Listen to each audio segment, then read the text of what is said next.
It says, better is the wickedness of a man. Hold on. Better is the wickedness of a man. That's Sirach chapter 42. What verse? 14. 14. Listen what it says.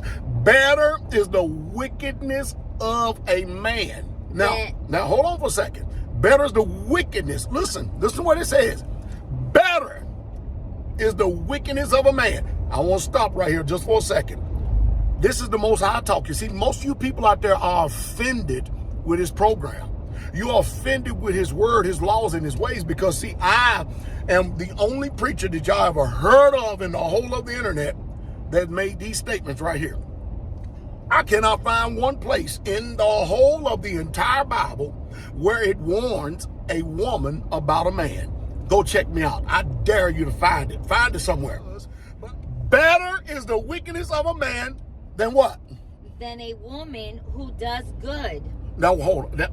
See, that is diametrically opposed to our thoughts today. I mean, people can't even rationalize that in their mind. How do you square that in today's society and mind? Now, mind you, there's nothing new under the sun. Jesus Christ the same yesterday, today, and forever. I am Yahweh your Elohim. I change not, therefore you sons of Jacob are not consumed. I will not alter or change anything that is gone out of my lips. Think about that for a second. You know what they're saying? That is actually saying all the good that a woman does, a man's wickedness is better than her good. And you know the reason why? I don't know, babe. Can you tell me the reason why? Tell us the reason why. I think because even the good that we women do is laced with trying to gain something for our own good, for our selfish selves. It's like it says here. It says that it is women who bring shame and disgrace. And a woman, if she's not going to get her way, she's not going to be a good wife. She's going to cut a plumb fool. She's going to dishonor him.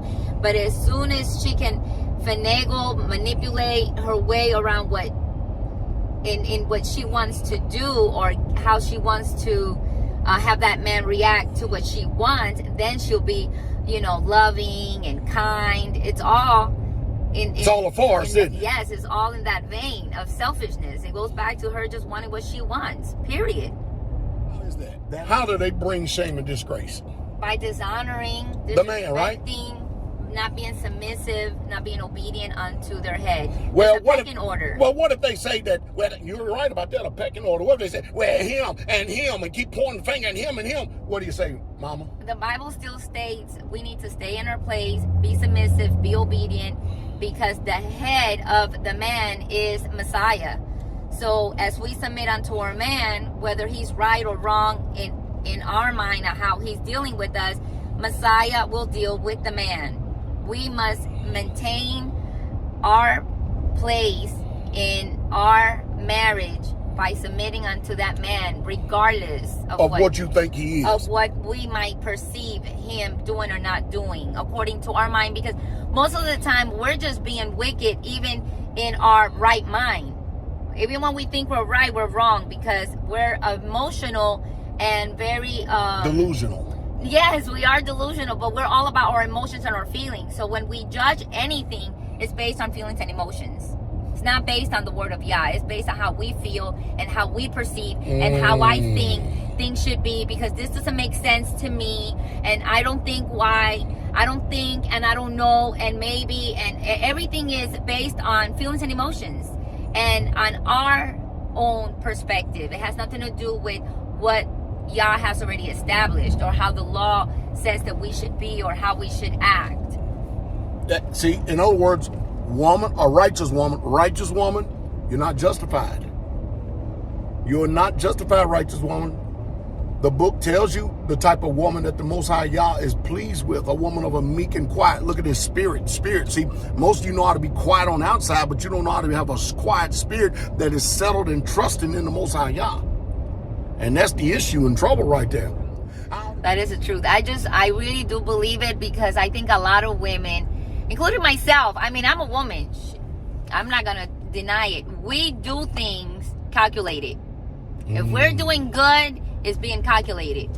A woman will say, oh my gosh, I'm going to clean the house today and I'm going to cook a good meal because I really want him to take me to the movies tonight. Oh, and he shall corrupt many by flatteries. Go ahead. I am going to make sure that I do everything he told me to do, pay all the bills, do everything because I really want him to let me go out tonight with the girlfriends. Always an ulterior motive.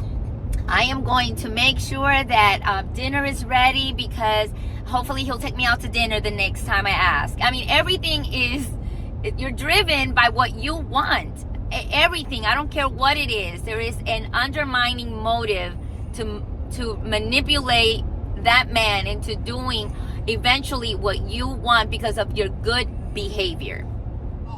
Some of you Jezebels out there and you contrary spirited women, look what's happening to you. Look how your face is contorting and stuff. Anybody ever take some salt and put it in your hand and then shake it 3 or 4 times in your hand and put it in your mouth? That's how you looking at me. That's how you are responding to me right now. I am the salt of this earth and I add flavor. Now you got that right. That's why your face is all contorted right now. Instead of repenting, acknowledging the truth and turning from your wicked ways, you'd rather be bitter. You better be full of resentment. You rather sit up there and argue and fight with me with words, nefarious words. You'd rather sit there and still disagree and be perched up on your Jezebel wicked hill and mountain. And you're rather for even a Most High Yah who wrote this in his word to be wrong so you can be right. Ooh, wait. Boy, I see the reason why hell had no large in itself. I see the reason why. I'm still on this dang wife right here who went behind his man back and would never tell him what she did with his daughter. What do you think about that? That is a sad reality. I'm going to ask you a question. Do she really love that man? No. The thing is that with this account, she did not care about the man because she became a young mom and she had to struggle raising her children. So she did not want to experience the same thing with her daughter being pregnant. And she could not be a stay-home mom because she wanted to work and earn her own money because she had a career that she wanted to upkeep. And she rather sacrificed her daughter to being, like you said earlier, a whore. She for the streets. Yes, and instead of being a mom that would say, daughter, that is not good. You should not open your legs and be with a man until the day you marry this man. She rather keep her daughter happy as a friend unto her and convince her that the birth control pill was the solution. But she never married that young man.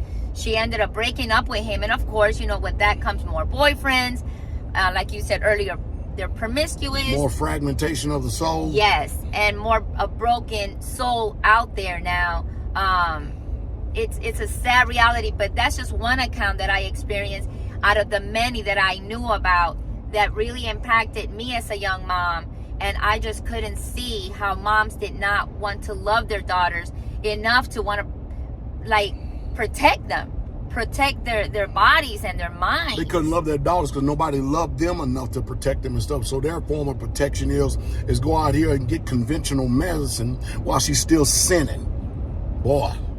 And then you have the ones that couldn't catch them early enough to give the birth control and then take them to the clinics to get the abortions. Either way, these women are not being good moms. They are just, like Pastor said, you know, they're monstrous women. They are selfish. They are all about themselves, and it's just sad. It really literally breaks my heart. It brings tears to my eyes to see the decay on women. They do not care about their daughters. They don't care about teaching them how to be clean, how to be careful with, you know, how they speak, behave, act, how they dress, how they conduct themselves, what they put in their bodies. I mean, some of these daughters are, you know, just malnutritioned because they eat so much junk. Others are overweight, like obese. And at that, you know, the moms are just existing and not really guiding these daughters. Because sometimes these mothers are in competition with their own daughters, believe it or not. That is the truth. It is really sad. It is really sad what I have seen out there. When I was a Christian woman out there, I just see a lot of neglect. And I thank the Father for Israel, because we here really do strive to teach women how to be good moms, good wives, chase keepers at home. Oh, but babe, you know, Pastor Dowell, man, that male chauvinist pig, man, that guy, man, he don't love no woman. What say you? Contrary to that, if anybody loves women, it's Pastor. He always says that I'm gonna love you more than you hate yourself, by telling you the truth of how free you can be once you are in your role, submitting yourself unto your husband, who is trying to guide you to Messiah. But like I said earlier, we women are too selfish. We want everything now, or pleasure or happiness, and it's all constituted on our selfish mind and our feelings, our emotions. But if we were to submit to that man who is submitting unto Messiah, I promise you that your household will be in order, and you will be the happiest you'll ever be. It's when you are in your role. Babe, do you think that these men in the generation and stuff, that you can tell that they have a fear of the emotions and feelings and the thoughts of their wife? Men do. In Israel or in general? Oh yes, men are so concerned of women's emotions and feelings. They try to cater to a woman and to keep them happy. She gonna make me happy. It's all about, you know, coming home and making sure that you did what you had to do to please that woman. Because if she's looking downcast, or she's not happy because of how things are, she better be happy, because if I ain't happy, ain't nobody happy. That's the way this home works. Is that right? That's the way this home works. But out there in this world, it's all about the woman being happy. I remember this. There was this man in the family that I knew, and his wife was just lazy, dirty. It was all about her and her career, and she stank. She would be cutting a plum full, and he would be like, "Oh, honey, she's like, "You don't do anything for me. You don't take me anywhere. You don't." He would prepare everything in the home, clean the house, make sure everything was beautiful. I'll take you somewhere. Take your ass in that bathroom and clean it. He would get a massage table and make it all beautiful in the home, cook a meal for her. She would come home. He would massage her. A man cooking a meal for his wife? Massage her, dine her, wine I'm the one that need a massaging. And he would do this for her. And this woman, at the end of it all, was not pleased after years of him kissing up to her. I bet she left him. She did. She found herself another man. Another simp. And left her first husband because he was still not good enough for her. Women, sisters, mothers, especially mothers, you refer these young daughters assigned to this video. Huh? And you daughters who your fathers ain't shit, you refer yourself to this video. Keep coming back to this video so that you will really truly know what real love is. I have loved you enough to tell you the truth. And Galatians 4:16 says, have I become your enemy because I tell you the truth? If truth makes me your enemy, then I need to be the best enemy I can. I need to make sure I'm the best enemy, the best that you have ever heard. Again, if you ever see these wicked, mystery mouth, Jezebel, bald-headed, uncovered women out here, that they are out here trying to make prophecies and judging Pastor Dowell, you know they're out of order. You know Satan sent them. You know it. And remember this, woman, your wickedness is not even better. Your goodness, is not better than the wickedness of a man. That is a mouthful. Y'all just heard the truth, and the true straightway. Shalom, shalom, the king is coming.